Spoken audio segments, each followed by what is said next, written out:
जैसा कि मैंने घोषणा यहाँ किया था चुनाव के बाद गांधी आश्रम पर, मैंने बात कही थी कि बिहार नवनिर्माण को लेकर हर प्रखंड में एक बड़े स्तर का कार्यक्रम हम लोग शुरू करेंगे। उससे पहले जन स्वराज के संगठन को फिर से पुनर्गठित करने के लिए, मजबूत करने के लिए हर ज़िले में मैं 1 या 2 दिन बिता रहा हूँ, ताकि साथियों से मुलाकात हो सके और जो जन स्वराज से लोग जुड़े हुए रहे हैं उनसे सलाह मशवरा किया जा सके कि जो बिहार नवनिर्माण का अभियान हम लोग शुरू करने वाले हैं जून से, उसमें कैसे आगे बढ़ा जाए, जन स्वराज के संगठन को कैसे मजबूत किया जाए और किन साथी की क्या भूमिका होगी, इसी पर बातचीत के लिए यहाँ बैठे हुए हैं। यहाँ बगहा में एक मुद्दा गरमाया हुआ सर, बेलवनिया पुल को लेकर, उस पर क्या जन स्वराज कोई काम करेगा?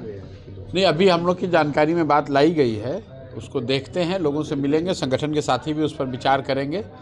बिहार में कोई भी ऐसा मुद्दा है जो कि जन सरोकार का है, जहाँ पर लोगों को बहुत तकलीफ है या दिक्कत है या सरकार नहीं सुन रही है, तो जन स्वराज को तो जनता ने मैंडेट ही वही दिया है। हम लोग ना सरकार में हैं ना विपक्ष में हैं, हम लोग जनता के बीच में हैं। जनता ने कहा है कि आपको विधानसभा के बाहर बैठना है, समाज में काम करना है। तो अगर समाज का कोई मुद्दा है, जनहित का मुद्दा है, जनता के सरोकार का मुद्दा है, तो निश्चित तौर पर उसको उठाया ही जाएगा। आज बगहा के साथियों से उसकी बात करेंगे और जो बात सब लोग मिलकर तय करेंगे वो उस चीज़ को किया जाएगा। दरभंगा में फिर एक 6 साल की बच्ची के साथ दुष्कर्म हुआ, पटना वाला जो नीट छात्रा की मौत हुई थी, इसके बाद उसमें भी सीबीआई को जांच कर रही है, बावजूद इसके एक और घटना होना। अभी सीबीआई की जांच शुरू नहीं हुई है। जैसा कि आपको पता है, जो जहानाबाद के नीट छात्रा के रेप और हत्या का मामला है, उसको सबसे पहले प्रभावी तरीके से जन स्वराज के लोगों ने ही उठाया है। मैं खुद गया था वहाँ, और हम लोग के जाने के बाद ही वहाँ SIT की का गठन हुआ है। 2 जो वहाँ पर पुलिस पदाधिकारी हैं उनको सस्पेंड किया गया है, क्योंकि उससे पहले तो प्रशासन का जो रुख था, जो आप लोगों के माध्यम से हम लोगों ने देखा कि प्रशासन ने तो ये कह दिया था कि उस लड़की ने आत्महत्या किया है, लेकिन जन स्वराज जैसे दलों का, संगठनों का प्रभाव है कि सरकार पर दबाव है, और हम लोग का ये विश्वास है, अभी आशा है, विश्वास है कि जो सरकार ने कहा है कि इस पर न्याय होगा वो न्याय करेंगे। अगर नहीं करेंगे तो हम लोग यहीं हैं, फिर उस बात को फिर से उठाया जाएगा। अभी तो सरकार ने SIT बनाया, SIT ने कोई रिपोर्ट दिया नहीं। बीच में सरकार ने कंफ्यूज करने के लिए कह दिया कि अब CBI को दे रहे हैं। CBI ने काम को कुछ शुरू नहीं किया है। तो अगर हम लोग अभी कुछ कहेंगे तो सरकार, ये पता ही नहीं कि उस केस का जाँच कौन कर रहा है।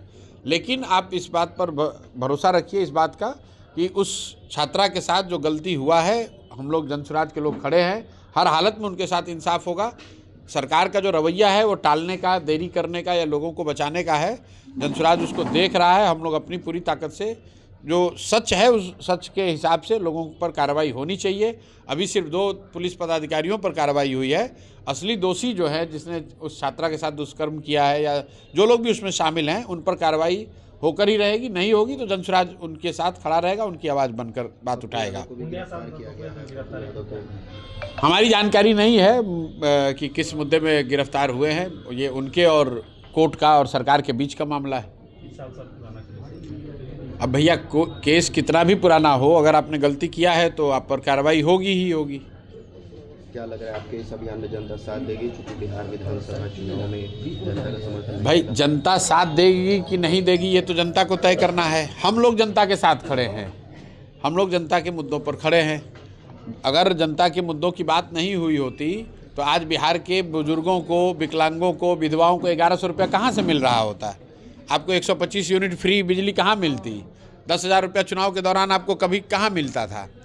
तो अगर जन स्वराज जैसा संगठन मजबूती से जनता की बात को उठा रहा है तो उसका फ़ायदा जन स्वराज को हो या ना हो, जनता को तो उसका फ़ायदा है ही।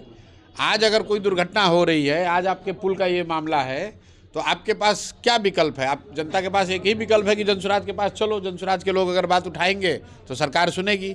तो जो अगर सरकार को, जिसको जनता ने जिताया है, वो तो भ्रष्टाचार तो ख़त्म नहीं हुआ। सरकार का जो के अधिकारियों का जो रवैया है वो तो नहीं बदला है। अधिकारियों का जो जंगल राज चल रहा था, भ्रष्टाचार जो दमन है वो तो चल रहा है।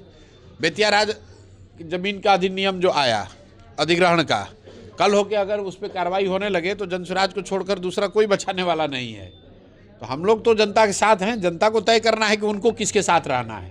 पदयात्रा फिर से आपका शुरू होगा सर, 0 से? नहीं, अभी कोई पदयात्रा की बात नहीं है। अभी बिहार नवनिर्माण अभियान जो शुरू कर रहे हैं हम लोग, उसका पहला लक्ष्य है कि 1.5 करोड़ महिलाओं को, जिसको सरकार ने ये कहा कि आप ये 10,000 रुपया एडवांस लीजिए और आपको हम लोग 2 लाख रुपए देंगे ताकि आपके घर में स्वरोजगार हो जाए, आपके बच्चों को बाहर ना जाना पड़े। ये जनसुराज का मुद्दा है।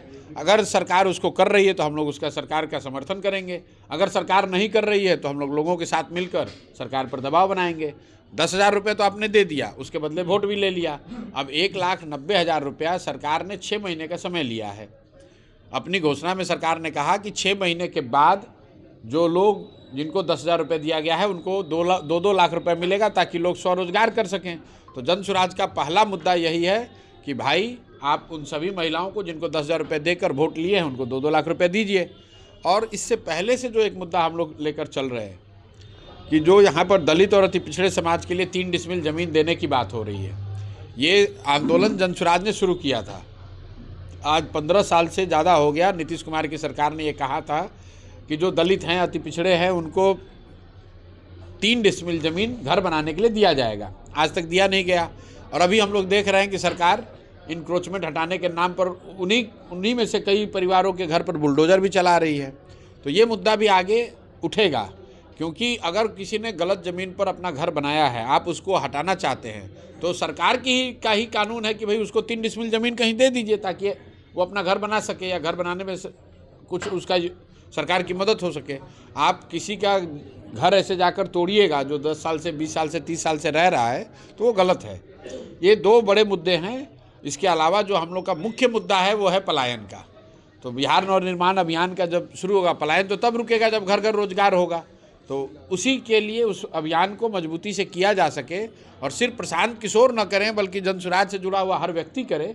इसीलिए हम लोग हर जिले में जा रहे हैं, वहाँ के संगठन के लोगों को, साथियों से बातचीत कर रहे हैं और उनको इस बात के लिए तैयार किया जा रहा है, प्रशिक्षित किया जा रहा है कि भाई जब ये नवनिर्माण अभियान हम लोग शुरू करें इन 2 मुद्दों पर, तो घर घर इस बात को हम लोग मजबूती से ले जाकर जनता के बीच में रख सकें।